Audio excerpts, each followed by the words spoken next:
Health authorities recommend Astrazeneca. Protect frontline workers. And stakeholders begin process to elect PDL directors. This is National EMTV News with Helen Seah. Good evening and thanks for joining us for Friday's news. Following the news of the halt on the rollout of the Astrazeneca vaccine in several European countries, the National Department of Health Secretary Dr. Osborne Liko says the Department of Health, along with medical and science community, will still recommend the vaccine. Dr. Liko stated the side effect faced in the European countries was, in his belief, not related to the vaccine. He was joined by fellow like-minded medical doctors and development partners backing the COVID-19 vaccine. The possible side effects found in the Astrazeneca vaccine, in the opinion of Health Secretary Dr. Osborne Liko, is only a minor issue compared to the benefits of the vaccine. Benefits of the vaccines now outweighs the risks. Furthermore, in clinical trials, the number of thrombotic events were lower in the vaccinated group as compared to placebo group. So,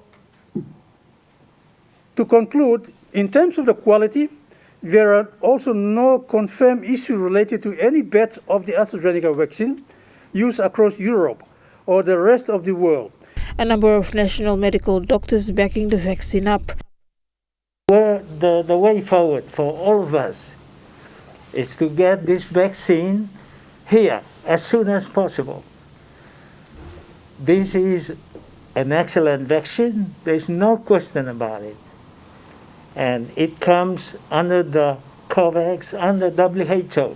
Everybody needs to know that the vaccine is safe. You know that vaccination or immunization is a prevention method. And so our doctors, we will encourage vaccination because they are frontline workers, so as the other healthcare workers, nurses and allied health workers. So, for NDA's point of view, we support the call made by the government, which was recommended by MESAC and all our developmental partners. Malavu said it's their choice, but they have to understand that if they get infected, they may infect other people, and those other people might be their grandmother or their grandfather, and those people may die as a result of the infection, which they have given them because they haven't been vaccinated. Several European countries have blocked the vaccine after they found some citizens having side effects of blood clots after receiving the vaccine. Meanwhile, countries like France, Italy, Spain and Portugal have resumed vaccinations after the European Medicine Agency on Thursday said new experts' analysis concluded that the benefits of using the vaccine outweigh the risks. Time in country, as we all together experience the surges in cases, the ongoing transmission, which is intensifying not just here in the National Capital District, but right across the country. We're seeing an increase in healthcare worker infections, and these infections have an impact already on our small number of health workers across the country.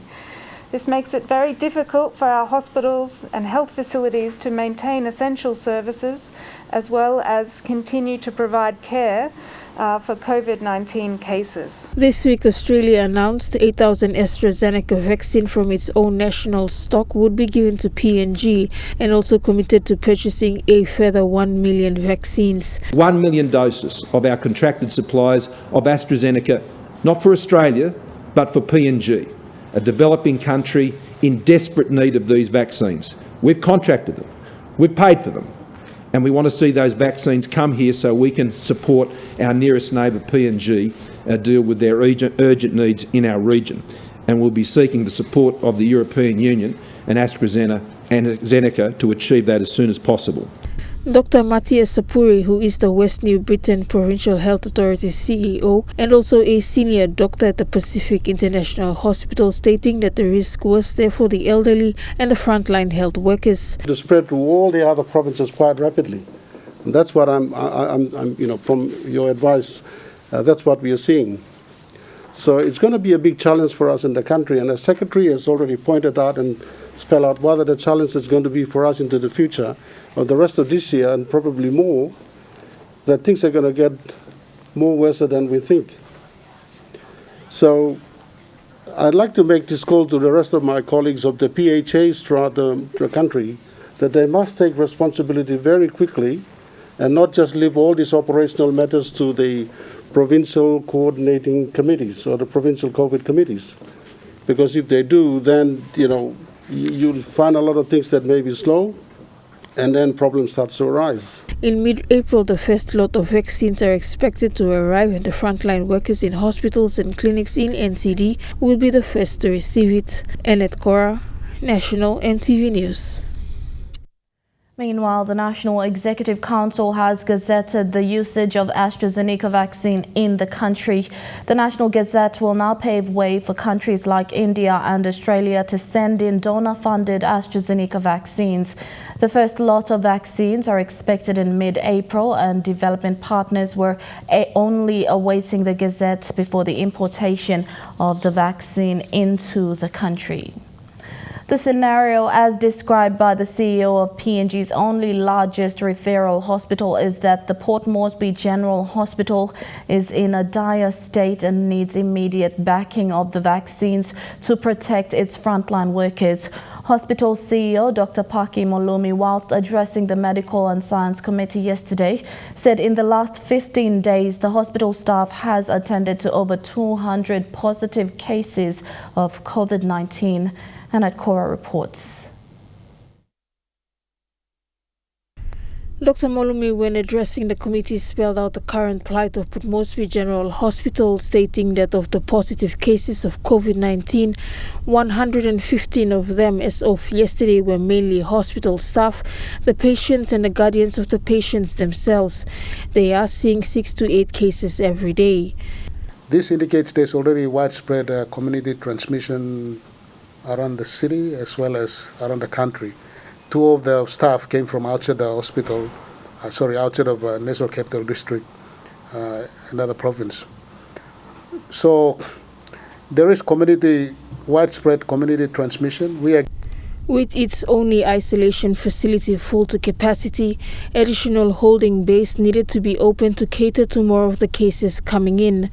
He states that such indications mean that as more cases are confirmed, they will have to offload to the Rita Flynn facility and try to have the Tauranga Aquatic Centre prepared and opened soon to cater to the growing cases. Just last week, we opened another medical ward, 56-bed medical ward.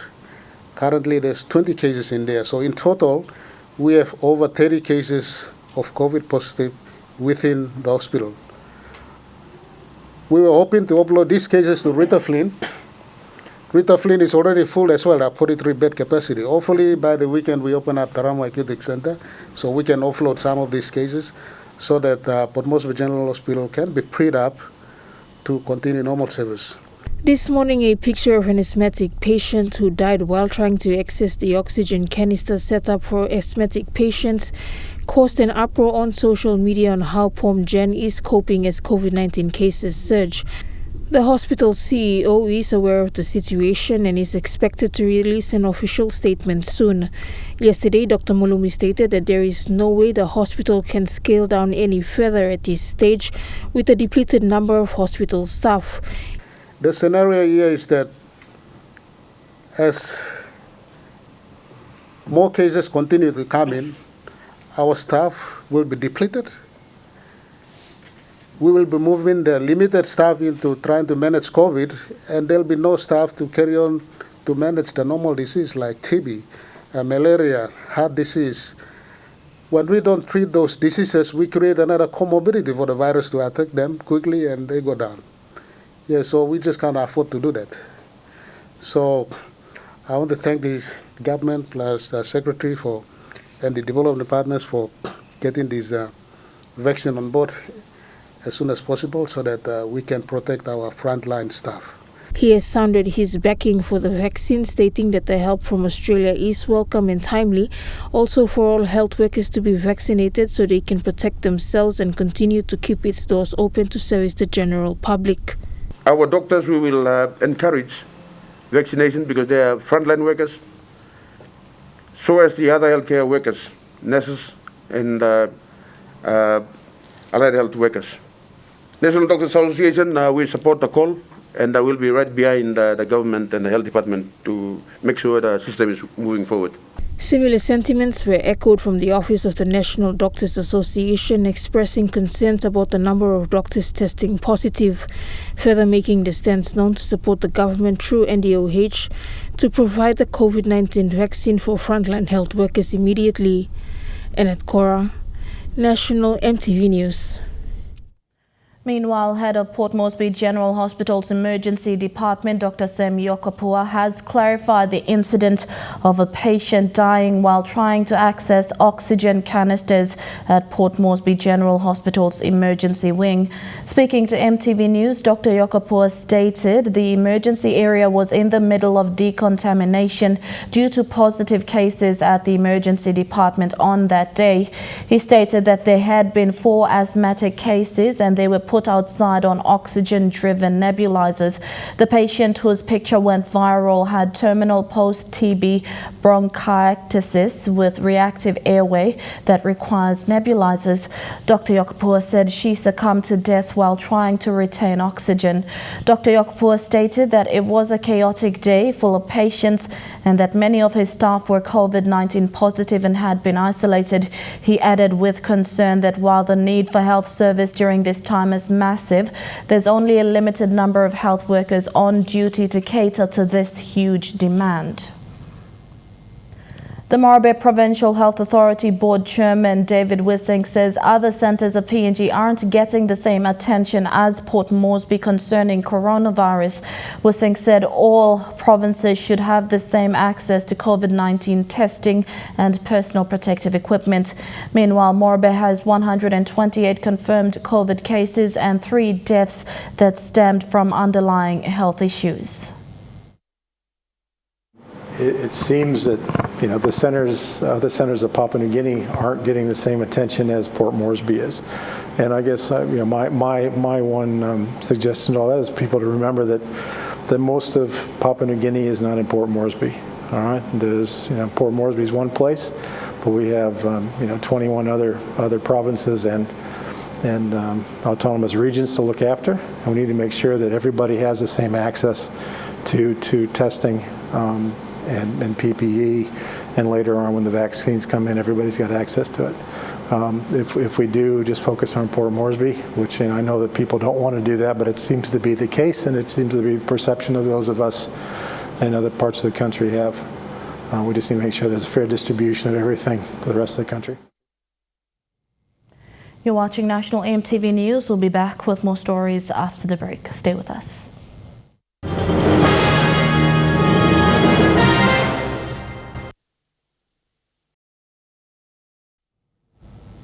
Welcome back. Schools have been suspended for 4 weeks. The Education Department says this is caused by the spike in COVID-19 cases around the country. Schools have been encouraged to plan lessons, tests and other academic work to pass on to students during the 4 weeks. The academic year is again being disturbed. Education Minister Jimmy Ugoro says the decision to suspend classes for 4 weeks is a preventive measure. Ugoro says 3 weeks is for isolation and a week as school holiday.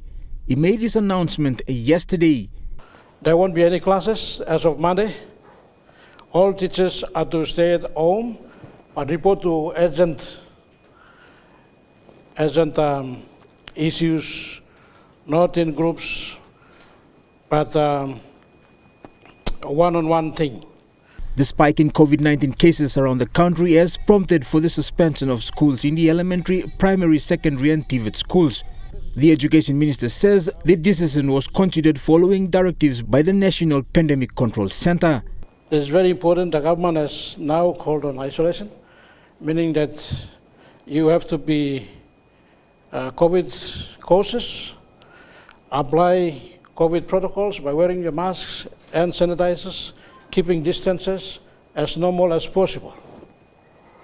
And students, this is not an holiday. This is not a picnic time. you must be at home. Don't be vulnerable. Don't go around in the public places.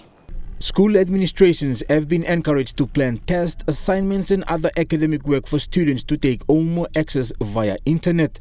Minister Ugoro says as much as possible, students must stay home and complete all academic work.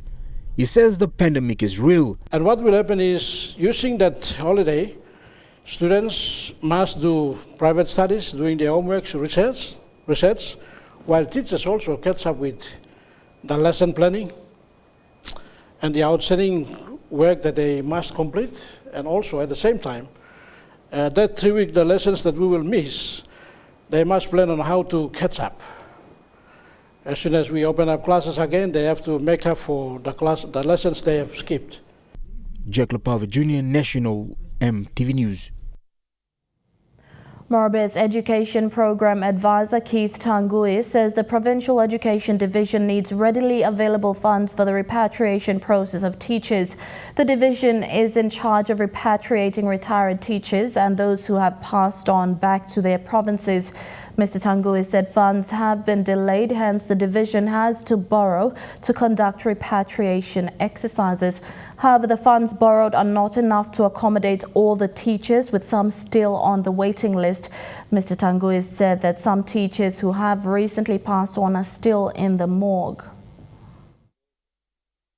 Because Morobe is a province that has got a lot of teachers who teach from other areas of Papua New Guinea, like Bougainville or East Sepik or up in the Highlands or all these places. So to get a dead body back to their homes, place of origin, it's quite an expensive exercise. You've got to hire vehicles or hire, pay for other things that, the relatives will need to take the body. Morakanam Bridge in Sumgilbar LLG of Sumkar district in Medang collapsed recently. Pictures provided shows a foreign-owned logging company vehicle damaging the bridge. It is the only bridge that provides an important link by connecting Bogia and Sumkar to Medang town, and it also links to Morobe and the Highlands. The company's logging point is located between Mangem and Bunabum, where all the round logs are loaded and transported to Medang, then shipped overseas. Traffic on both sides of the bridge have come to a stop, awaiting authorities to clear the road. Locals say the foreign logging company must erect a new bridge at their own cost. Landowners from the Petroleum Development License 7 or PDL 7 area in Hela province will now go into an election process to elect directors. These directors will be their representatives at the board of their trustee company Gas Resources Hides 4 Limited. The election process will be conducted by the Electoral Commission. Representatives from Mineral Resources Development Company or MRDC and other stakeholders visited the para camp at PDL7 area to launch this election process yesterday. The election process will be conducted by the Electoral Commission and will see the 4 directors elected to the board to represent 6 regions in Hides PDL7 area, and only chairpersons from the clans will participate in this election process. So this la rules lo conduct the election and be fair and be transparent. People set him up good. So election commission by carrying people through lo making sure that leadership may come through long, landowner leadership may come through the right process. This is the final process which will see the landowners being represented in the board of the company. The Gas Resource Hides 4 Limited is the company that holds their interest in the PNG LNG project, and the board will deliberate on the affairs of the company, which includes royalty and equity benefit payouts. So time you make him leader for this, all bagam, you may look more all one bell as a board, give him talk all right, not payment by gam. That's the process. Process of lay finish. And 4 years, this election that you are conducting, Magim 6 leader, will take you 4 years. 4 years, you will provide through leadership and people got mandate. So far, MRDC has successfully facilitated this selection process for the PNG LNG plant facility landowners in 2017 and pipeline landowners in 2019. The election process comes after the successful completion of the bank account opening program. This was conducted by MRDC earlier this year, which saw over 279 clan accounts opened. Government team, you got one of landowners in your leaders, you make a turn now work on it. Now, one per month, but you may not miss it. You may go back and I'll look at check and go, said he go out. Me lucky more got a 277 clan must benefit now, must get account. Como Magarima MP Manasseh Makiba thanked the landowners of PDL7 for the initiative to end court process and work with MRDC in this process. He says this should be an example for other PDL landowners. The one bell of them, the first time, all landowner leaders will put him aside, all issue, kind of some court. The one bell, you may have some court case. Come on, Prime Minister, I must not go through. Even though when the MDP and bell, thinking, blow me, moving, go to PDL1 2. All court case, me by setting aside. Opening accounts by go ahead. Elections by come up to. People by giving full time, blow me, blow work, blow install something. Rayon Lakingu National, MTV News.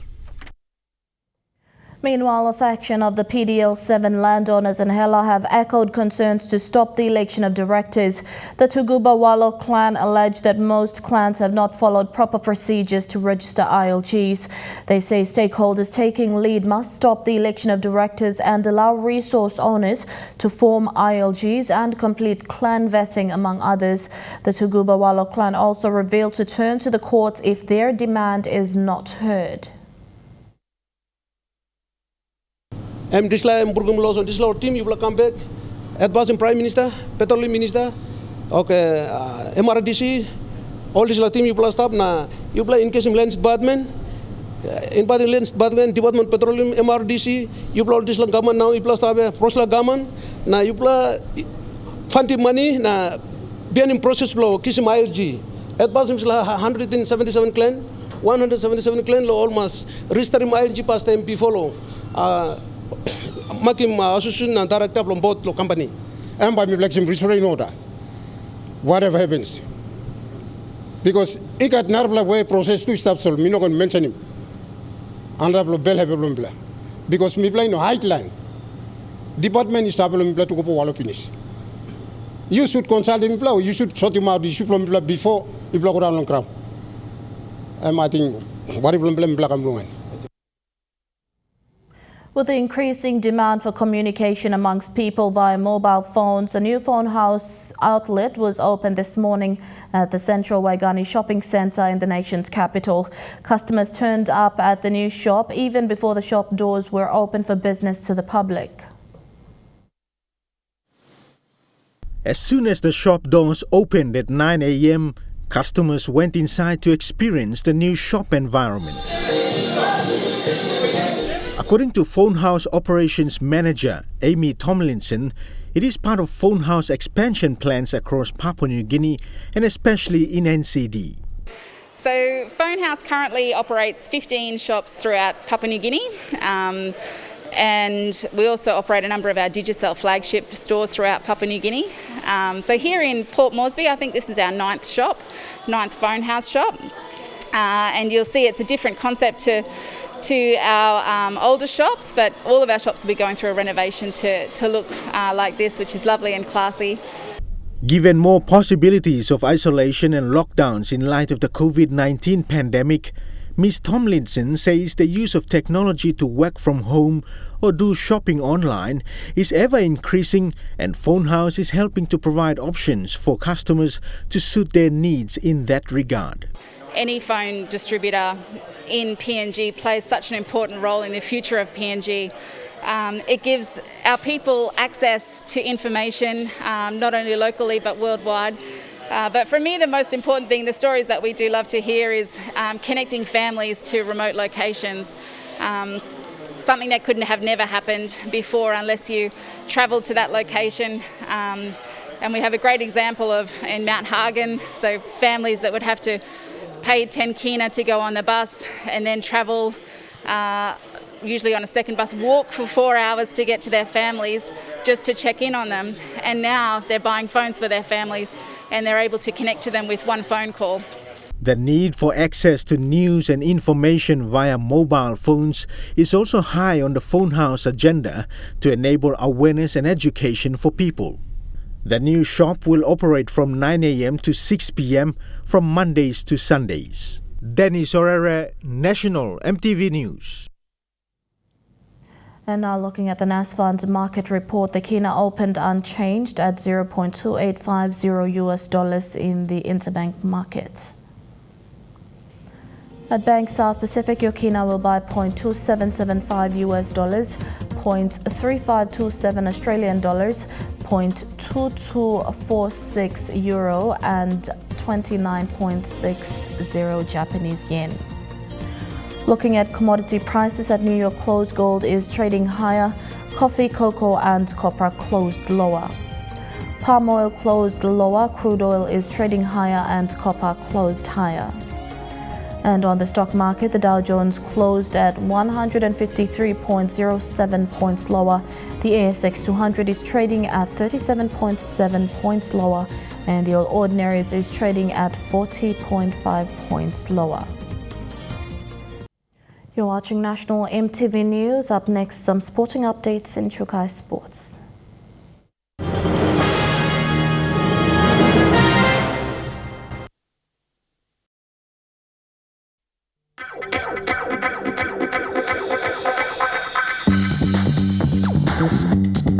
Chukai Sports.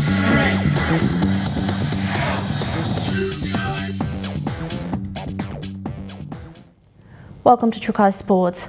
After 6 years, NCDC Vipers broke the drought and made it to quarterfinals of the 2020 Intercity competition. With the likes of their top players and Aseboas moving with the Hunters down south, Vipers is fielding a younger team for this season. Franchise manager Ronnie Titier believes the Vipers 2021 lineup is a team to look out for this year.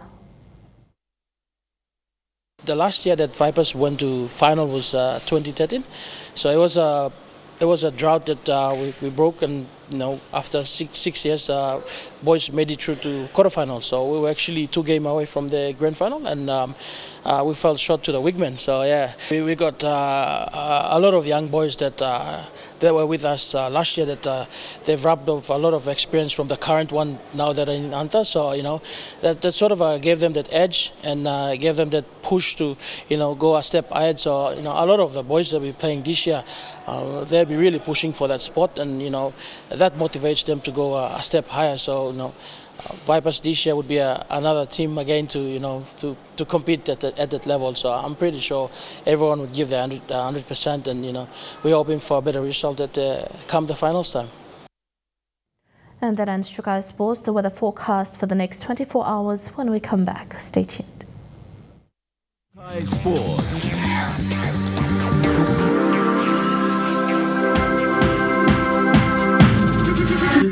Chukai Sports.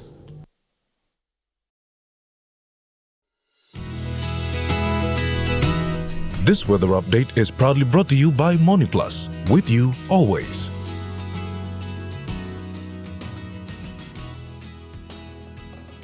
A look at the weather forecast for tonight and tomorrow in the southern region. Cloudy periods with chances of a few showers tonight in Port Moresby. Mostly fine, although partly cloudy in Daru. Mostly fine apart from inland morning fog patches in Popondetta. Mostly fine weather in Kerma, and mostly fine apart from possible shower or two tonight in Alatau. In the Mamasa region, mostly fine weather in Leh, Midang, Wewak and Vanimo, and some showers in Wau.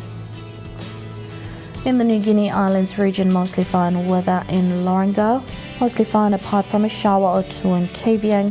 Mostly cloudy with possible showers tonight in Kokopo and Rabaul. Mostly cloudy weather in Kimbe, and mostly fine apart from a shower or two tonight in Buka.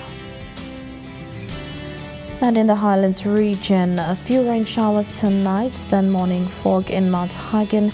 Cloudy periods with a shower or two tonight, then morning fog in Goroka, Kundiawa, Mendi and Wabeg.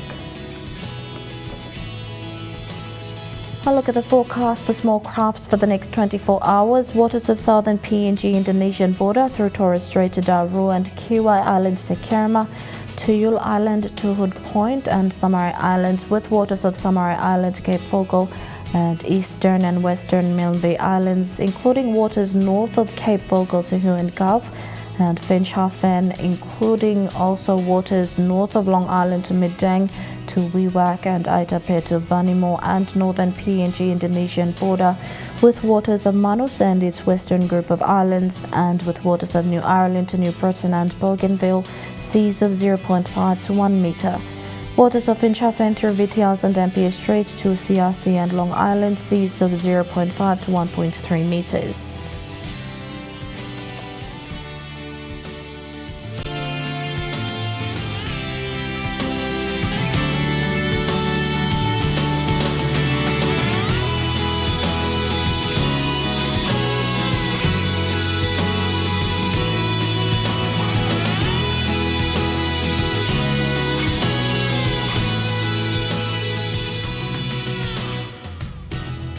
A look at the ocean forecast for PNG areas. In the Coral Sea, seas light with east to southeast winds at 10 to 15 knots. In the Solomon Sea, seas light with northeasterly winds at 10 to 15 knots. In the Bismarck Sea, seas smooth with easterly winds at 5 to 10 knots. And in the Pacific Ocean, seas light with easterly winds at 10 to 15 knots.